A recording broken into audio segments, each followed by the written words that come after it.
It's the morning of February the 21st, 2024.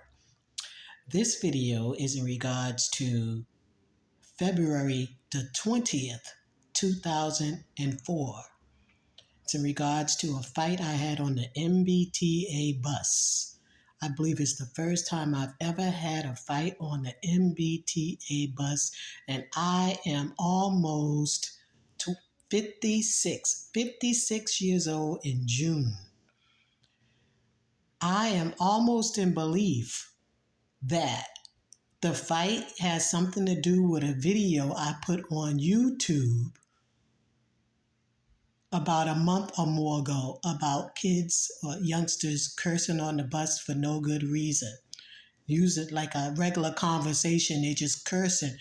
Sometimes I believe that they're just cursing to see if a other person gonna tell them to stop or gonna say so they can cause an argument. So they get on the bus and they calling each other's bitches and hoes and bros. They call them female bros, and it's unfair talk. It's abusive talk. To be calling a female a bitch, shut up, bitch. They be talking like they supposed to be friends at first, and then they sound like an enemy in a way. But it's like they're using the words as a curse to cause arguments and fights. So I got on the MBTA bus. It's public transportation. I got on the MBTA bus. I got on the front door and I walked to the middle door. It's the 28 bus. Their buses are bigger than a lot of the other buses, MBTA buses. It's got 3 doors. I got on the middle door. I got on the front door and I walked to where the middle door is because there was 2 seats, two seats together. I sat in those seats, and right in that seat, I can see the middle door is right there, and above me is someone sitting above me. I saw some people sitting above me, but I didn't look at who they are. But I heard the conversation. I can tell they were young. I heard them talking, and the way they was talking. It was like it was unfair talk, conversation. But I didn't really say anything to them until one of them touched my head. One, I don't know who touched it. Both of them could have touched my head. I know I felt some touch on my head that shouldn't have been on my head. I don't know them, and I had no agreement for them to do such. But anyways, I felt the touch on my head, and I said I better turn sideways so I can see better. I said I have the right. I can bend their fingers or something if I catch them trying to touch my head or touch me a certain way. To don't touch my head like that. They were start calling me names and crackheads, bitches, fuck you, saying shut the fuck up. I had mentioned at a time, they can't make me shut up, I can't make them shut up. And I had said at a time, they're not my parents. They're not my mother, they're not my father. For the most part, they were doing the most swearing. They were swearing when I got on the bus, they started cursing at me first. If it was a mistake about them touching my head, they should have said it was a mistake from the beginning. There's no mistake, because a mistake wouldn't have turned into a fight. And they started the fight, they started the name calling, they started to touch my head wrong, which I believe they wanted my scarf, because it was on the young boy's bag after the fight. When I looked off outside the bus, my scarf was laying on top of one of the young boy's bag.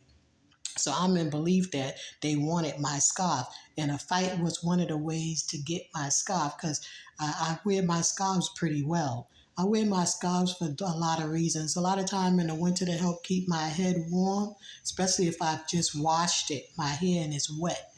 I love to try and keep my head warm because it's cold outside. So I might wear a scarf a lot at times. Sometimes I wear a scarf because I don't want to do my hair. Or I just love the look because it looks cute on me. I wear a scarf for certain reasons sometimes. But I more so wear my natural hair out a lot when it's warm outside. But anyways, I believe they wanted my scarf because he had my scarf. Instead of to have a fight with a person and pull their scarf off and hold on to it and have it. When I look outside there, my scarf is on his bag. He was holding on to my scarf. I wouldn't be surprised if it was a setup, because I've been writing a lot for over like 25, 30 years about matters in the communities, situations I've been put through.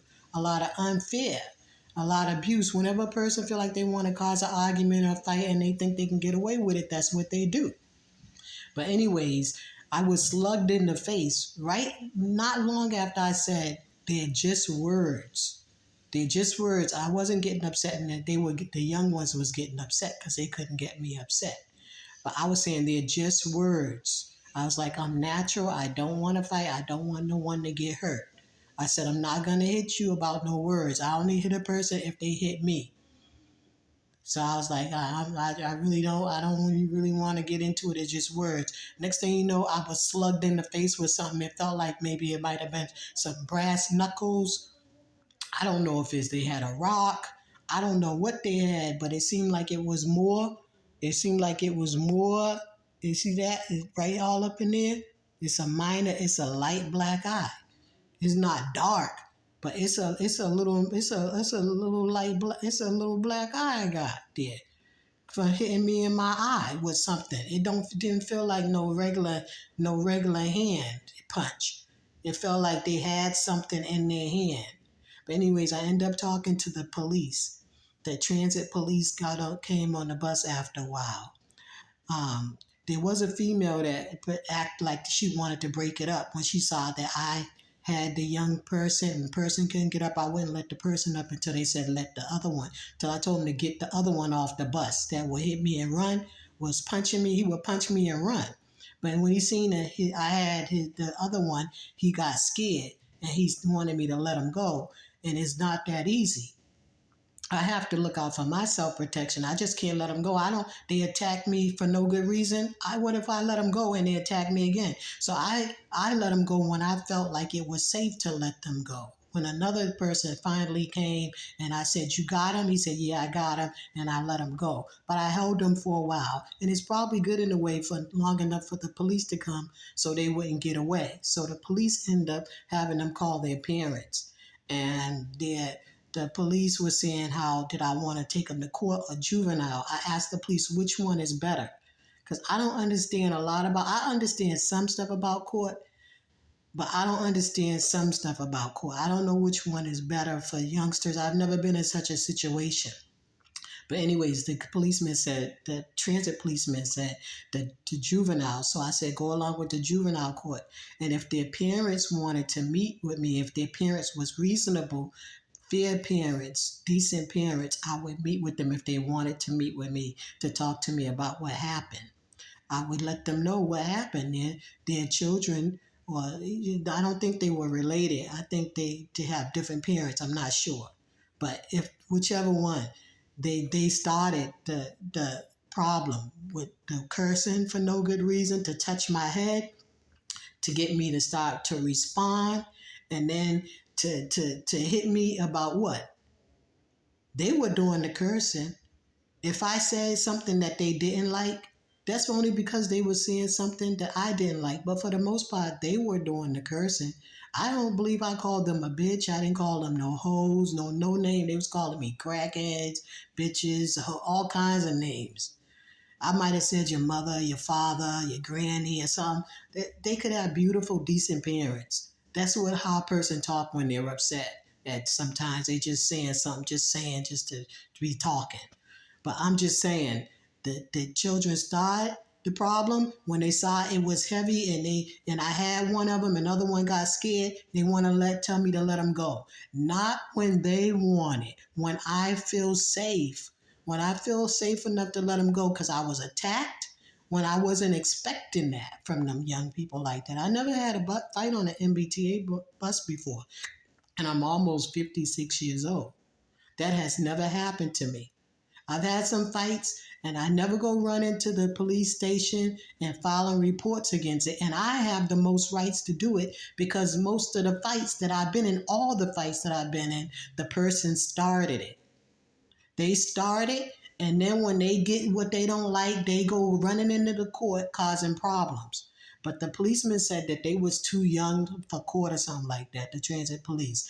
And he said, which one would I think? I asked him which one is best. He said, juvenile. So I gave him my phone number and my ID. He wrote it down, and I said that I'd go for the juvenile, and if their parents want to meet with me, I would meet with them.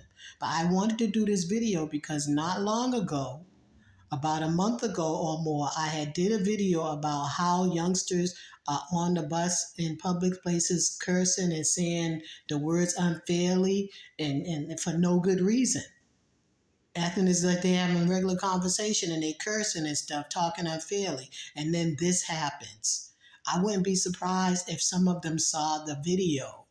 I wouldn't be surprised because I write and I talk a lot, and I wouldn't write and talk as much as I write and talk if people hadn't been putting me through so much trouble throughout the years. I talk about it for fair reasons, legal reasons. If any person has a right to be cursing and causing nonsense outside, it would be me. I don't even do it. I'm nice and quiet on the bus, most likely. If I see beautiful, I might say beautiful on the bus.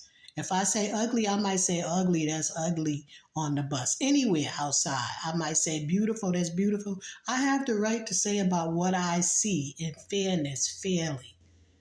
But I'm never a troublemaker. I never start the trouble, so I should not be getting it. See, I got it marked here. My eye is a little black eye. Hit in the face with something. I don't believe it was just a fist.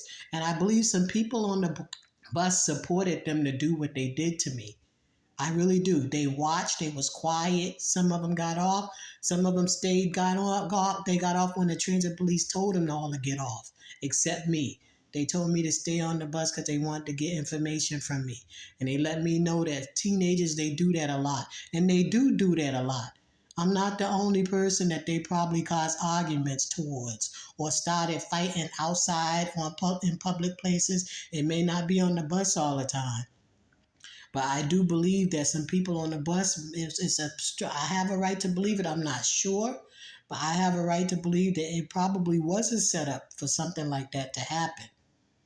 Especially being that not long ago, I just did a YouTube over a month ago about how the kids are cursing on the bus for no good reason. Some kids, because some of the youngsters, they're beautiful, they don't cause trouble. And I don't like to call teenagers, I don't like to call them kids. I love to more so call them young ladies and young men. I call some of them kids like that because they're disrespectful. I can say unfair to disrespectful about disrespectful kids and adults that's disrespectful. But I'm going to stop this video because it's gone over the time, but it's probably got enough information for me to keep this video because this is probably the third video that I've done this morning and I don't want to do another one. Bye.